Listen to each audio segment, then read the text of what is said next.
హల్లెలూయా! దేవునికి స్తోత్రం. దేవుడైన యేసు ప్రభువారు ఈరోజు మనకు పరిశుద్ధ గ్రంథం నుంచి ఇస్తున్న వాగ్దానము 68వ కీర్తన 19వ వచనం. ప్రభువు స్తుతినందునుగాక, అనుదినము ఆయన మా భారము భరించుచున్నాడు, దేవుడే మాకు రక్షణకర్తయ్య ఉన్నాడు. మనం ఇదే వచనం కనుక ఇంగ్లీష్ వర్షన్లో కనుక చూస్తే, blessed be the Lord who daily loadeth us with benefits, even the God our salvation selah. So ఈ వచనం కనుక మనం చూసుకుంటే మనకి ఇక్కడ ఏమర్థమవుతుంది, దేవుడైన యేసు ప్రభు వారికి స్తుతి నందునుగాక. ఎందుకు అలాగ అవ్వాలి? ఎందుకంటే దేవుడైన యేసు ప్రభు వారు మనల్ని రోజు ఆయన బెనిఫిట్స్తో లోడ్ చేస్తున్నారు. సో ఆయన ప్రతిరోజు మనల్ని ఆశీర్వదిస్తున్నారు, ప్రతిరోజు మన భారాలన్నింటినీ ఆయనే భరిస్తున్నారు. సో ఇది మనము ఎలాగ గుర్తించవచ్చు అంటే, మనం రోజు ప్రార్థన చేయడం వల్ల మనం ఖచ్చితంగా ఆయన చేసే బెనిఫిట్స్ అవన్నీ గుర్తించవచ్చు.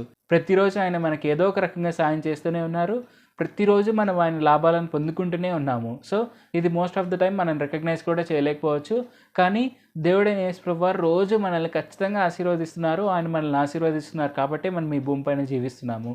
అది simple straight forward logic. So మనం తప్పక ఆయన ఇచ్చే ఆశీర్వాదాలను పొందుకుంటున్నాం కాబట్టి మనం ఆయన నామానికి స్తుతి కలిగేలాగా మనము జీవించాలి. అది ఎలాగ జీవించవచ్చు? మనం ప్రతిరోజు ఆయన సువార్తను అనేకులకు తెలియపరుస్తూ, ఆయన నమ్మని అనేకులకు ఆయన సువార్తను తెలియపరిచి ఆయన నమ్మే విధంగా మనం మార్చాలి. సో అది ఎలాగ సాధ్యం?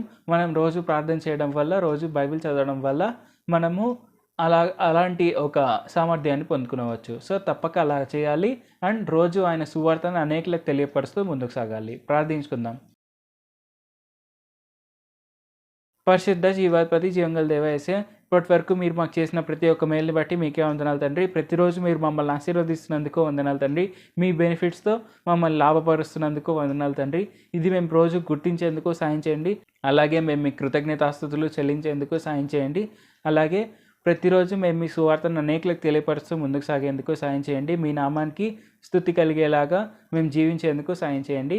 అలాగే ఈ వాక్యం వింటున్నందరూ తప్పక మిమ్మల్నే తమ నిజరక్షకులుగా అంగీకరించేందుకు, అలాగే మీ మార్గంలోనే నడుస్తూ మీ నామాన్ని స్తుతించేందుకు సాయం చేయండి. నజరేయుడైన యేసు నామములో ప్రార్థిస్తున్నాం తండ్రి. ఆమేన్. Thank you Jesus. దేవుడు మిమ్మల్ని ఆశీర్వదించును గాక.